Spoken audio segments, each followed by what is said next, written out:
sin and iniquity. That's right. What you got to give up, what you got to pull off.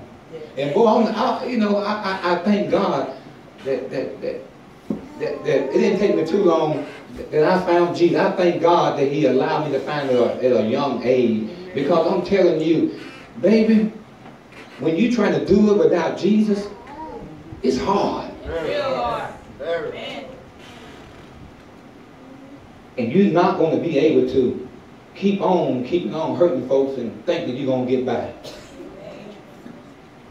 But here goes that verse again. And because of iniquity. Now he said, many are going to be deceived. False prophets is coming. All this is happening. All this is already here. They want to go to a church where they can be told a good story. Yes.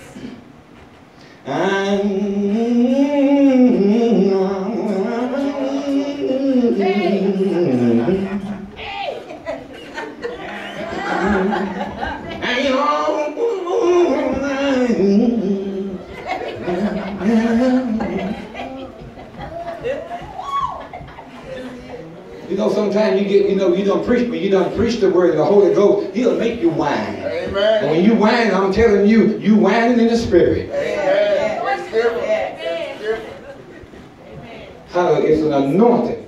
It's a different. Yes. I've seen them. They get down on their knees, especially the deacon. They just whine for a long time. They get up. Next thing you know, they tipping out the door. Smoke a cigarette.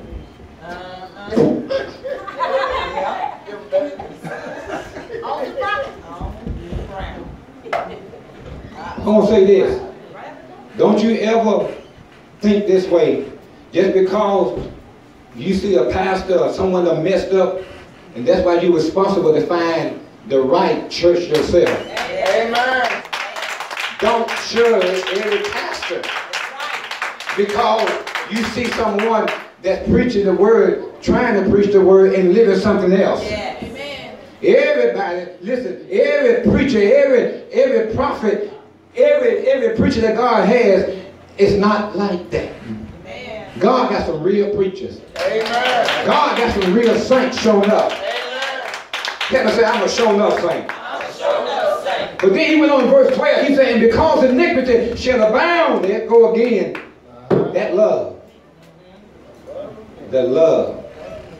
They love, listen, they love the sin. They love the sin. They love the just. They love the lie. Listen, they betting on this and they betting on that. They love the world, the things of the world. You know, if you can just get people to love Jesus. Yes. Oh, I'm going to say it. I'm going to say it. I'm going to say it, yes. Stadium just full. I got to go watch my man. Football, basketball, whatever. Baseball, whatever. Stadium full. Yes. And not only that, that's my man. You shout until you get hoarse. Yes, sir. Preach. You get to the church, you act like you don't have no mouth. Well. Amen. Baby, I don't love nothing that way but my Jesus. Hey! Oh. Nothing but Jesus. Hey, glory to God. Glory. Yes, God. Thank you, Lord. Thank you, Jesus. Love my wife more than I love God. My children more than I love God. Listen, you shouldn't put nothing before God. Yes, Lord. But what you should do, you should put things around God. Amen. Don't put God around things. Well. Oh Lord, oh Lord, Lord. Oh Lord, oh Lord. All right. You should love nothing more than you love Jesus. Yes. Yes, Lord. He is my love. He is the greatest love I ever found. Y'all done heard the songs that can't nobody do me like. That's right. You get married, it's all right for a little while. Well. Flesh and blood. Flesh and blood. Y'all listen, flesh and blood. You rub on each other long enough, you get enough for a little while. But think about this Jesus. You never get enough. It was good yesterday. But thank God he's better than yesterday. He's my first and he's my last. And it's like this. I was married before I got married. Do I have any witnesses? So I'm not going back to the hog pen. But I want to stay with Jesus. Because with Jesus, I know I can make it. With Jesus, I know he'll never leave me. How many of y'all can repeat that?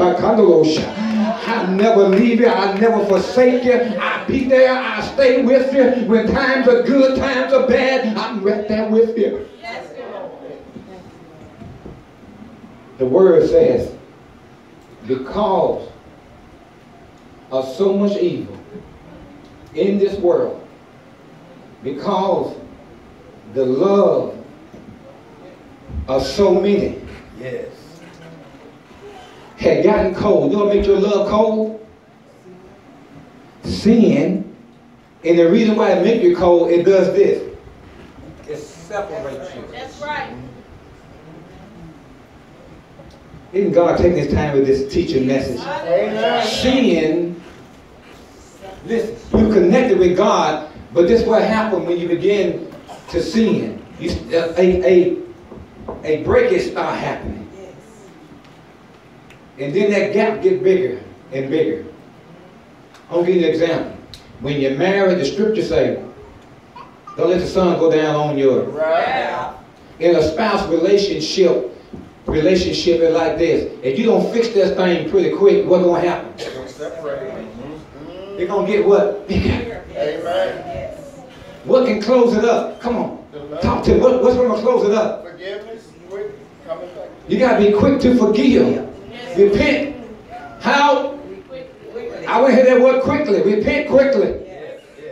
Don't give the devil a space. Because if you give him an inch, he's going to take a foot. He's going to make it look bigger than what it is. So we can see why that the love of many people have waxed cold. They don't have a love for God because they love themselves. Oh Lord. They love themselves more than they love God. Can I prove it? God said fast, flesh shall eat. Amen. You're not going to give me the amen on that. The flesh and water, the flesh and the spirit is at war. Amen. We cannot please God with this flesh. Amen. That's why we must be born again. That's right. God is in control to what, listen, this word that's coming right now, it's not just feeding you, it's feeding me. It's the Spirit of God that resides on the inside of us. That's what God is most focused on. It's a lot of things that God would do, but God won't do, because if God did do, like for instance, some of y'all, if you thought you looked good, you wouldn't be faithful. Watch out now. But if he can just keep you a little plump or a little fat or whatever, I'd rather see you fat and get to heaven and see you skinny and go to hell. Amen. All right. Thank you, Lord. I'm trying to show you the difference between the flesh. Some people just can't deal with looking good. They look good. They think that they can get anything. Flesh is at war with the spirit. But when you're born again, you get that flesh under control. How do I keep it under control? Good question. How do I keep my flesh under control? We've been talking about it. You got to pray, baby. Amen. You fast and you pray. And one thing that I know that is getting under control quicker than anything.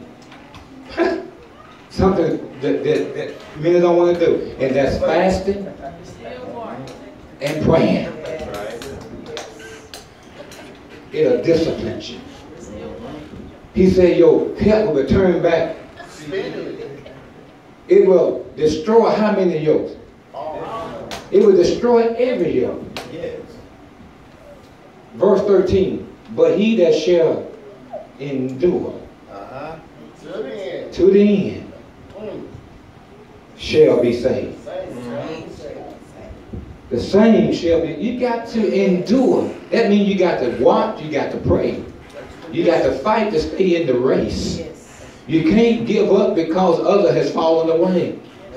You got to understand, many are going to come this way, but many are not going to stay. Amen. We're in this race to win. I know I don't want to go to hell. Why? Because hell was made for me in the first place. That's right. I know I don't want to go to hell. Why? Because once you're in hell, you can't get out of hell. I know I don't want to go to hell. Why? Because it stinks in hell. I don't want to go to hell because, why? Because there's no death in hell. I know I don't want to go to hell because it's 7 times hotter than this fire here on this earth. I don't want to go to hell. Why? Amen. Because false prophets is in there. Amen. Liars and whoremongers in there. Oh yes. And the thing about it is, when you get to hell, you're going to fight for eternity, but nobody's going to die. I got many reasons why I don't want to go to hell. So you go to hell, you make sure you tell hell that Larry's not coming. Amen. Woo! Thank you, Lord. Yes, Lord. And what I got to do, I got to stay prayed up. I got to watch. I got to pray. I got to do what Romans chapter 8 verse 6 says. I got to keep my mind stayed on the Lord. If I got a spiritual mind, I done found something. I got life. Amen. I got peace in my life. And then Jesus said in his word, Isaiah 26:3, he said he'll keep you whose mind is stayed on him. That's right. And the reason why, because you trust in him. And this word come today to give you a hope, to let you know, stay in the race. Amen. Don't give up, because we're in a world where there's turmoil, there's so much chaos. Every time you look around, it's somebody done killed somebody. It's a school shooting or something. Or somebody done got somebody, little girl pregnant. Or somebody done raped somebody. It's always about bad news.